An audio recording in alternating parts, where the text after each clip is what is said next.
Tardes, sean todos bienvenidos de nuevo al canal Educa Salud.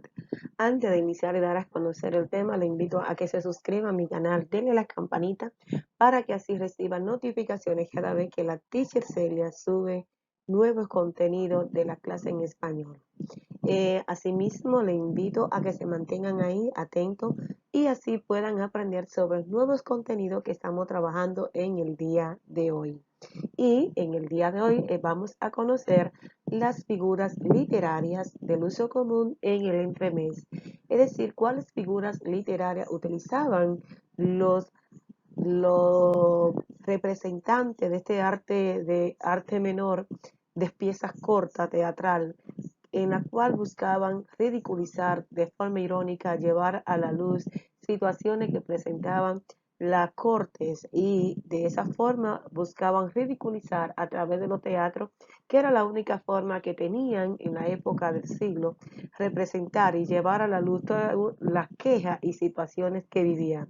Y de una manera jocosa buscaban personajes de baja clase social con el fin de ridiculizar a, a, la, a la orden cortesana, a la orden eh, de clase social de la época del siglo XV al siglo XVII. El entremés no es más que una pieza corta teatral en la que se busca de forma irónica o ridícula burlar una situación o un problema social que afectaba a la sociedad en la época y que se vivían situaciones difíciles, pero se mantenían ocultos y a partir de esta obra teatral salían a la luz y utilizaban lo que eran este tipo de figuras literarias.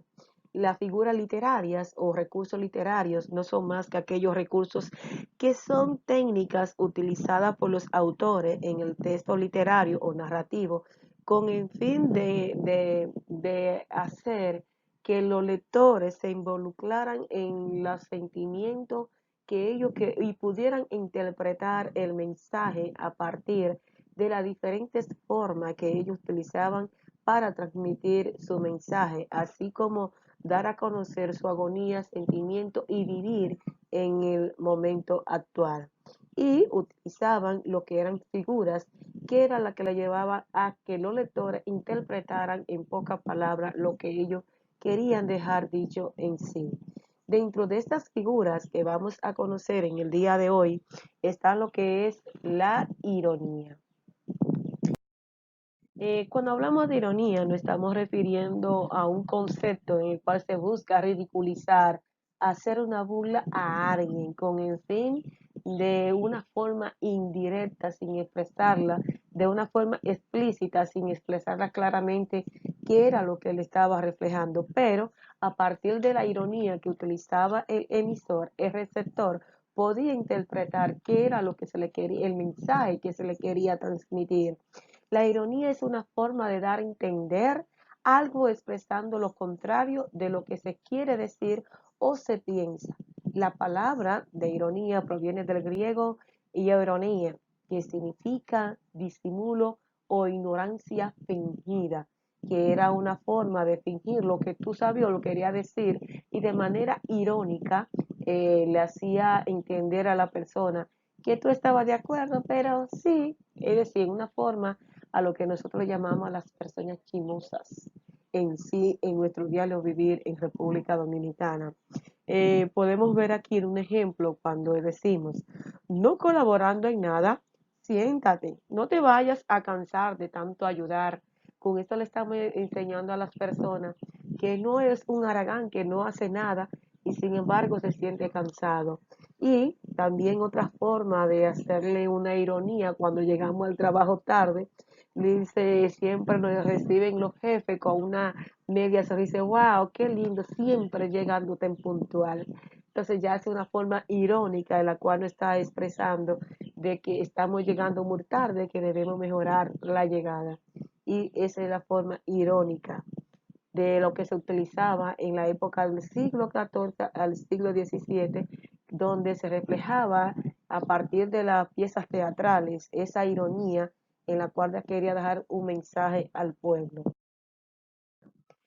Otra de las figuras que más también era la que más utilizaban también era el retuecano, que era o conmutación, que era el revés o contraposición de las palabras, donde de una forma para expresar un mensaje o una idea daban ¿no? las partes opuestas de la misma.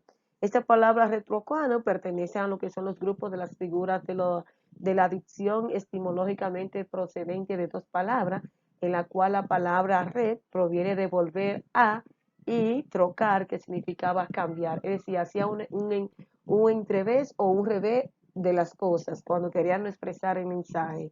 Un ejemplo de este tipo de figuras de retuecano es la que podemos expresar cuando decimos hay grandes libros en el mundo y grandes mundos en los libros. Es una forma inversa que no está lógicamente organizada y que debemos de saber la forma correcta de expresarla. También se debe trabajar para vivir, no vivir para trabajar. La forma correcta, pensando lógicamente, sería debe trabajar para vivir, que es la forma lógica en la cual debemos de expresarla, y si lo hacemos vía contraria, entonces el mensaje va a estar mal transmitido. Y la figura de retroecano ayudaba a eso en lo que fue el también lo que era el calambur, una pieza retórica de dicción que consiste en la unión de dos sílabas de dos o más palabras, variando el lugar habitual de la separación entre ellas, con el fin de obtener un significado distinto al que tiene en su posición normal. Esta figura fue muy destacada en el siglo XIV, ya que uno de los lingüísticos más reconocidos en esta figura de lo que fue el teatro fue utilizado por Georges Bièvre, quien le hacía burla a Calambur, y de ahí que viene su nombre, Calambur, que, que era el embajador de Westfalia. Él, de una forma equívoca, revertía o agrupaba las palabras al momento de hablar, ya que su francés era aprendiendo a hablar el francés y de una forma él agrupaba todas las palabras y escribía todo junto. Y así entonces esas palabras tenían doble sentido al momento de darle su significado. Otro de los personajes también destacados fue Quevedo, en esa época utilizando esta palabra del calambur, esta figura, él la utilizó cuando le hizo una burla a lo que fue la reina Isabel de Barbón, quien era una persona discapacitada, era coja, y a partir de una apuesta que hizo con su amigo de que le pagaran la cena, le hizo una broma más bien o una burla a la reina Isabel de Borbón, donde ellos le apostaron que no era capaz de llamarle coja porque era una persona que se ofaba y se ponía enojona de decirle la palabra, y de una forma muy cortés utilizó uno de sus versos para hacerla quedar mal y de una vez llamarla coja y así ganar la apuesta. Una de esas frases que él utilizó fue que dijo, él compró dos ramos de flores, compró un clavel y una rosa roja.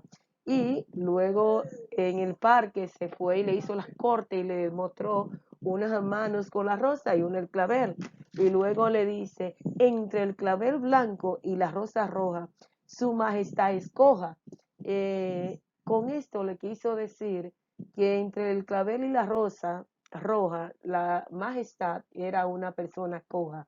Y de esa manera le ganó la apuesta a sus compañeros y tuvieron que pagarle la cena porque se burló en la cara de la reina sin que ésta se diera cuenta.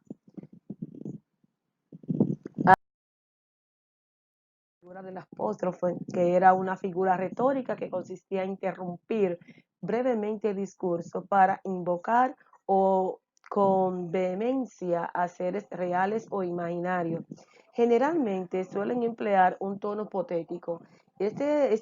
Los apóstrofes fueron muy utilizados por Baker, ya que en su rima 52 él reflejaba todo el sentimiento y todo el vivir, la agonía y sufrimiento que él vivía en ese momento.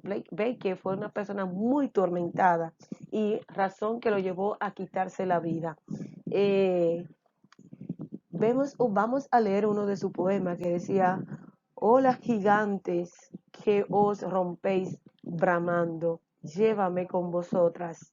Ráfaga de huracán que arrebatáis, llévame con vosotras.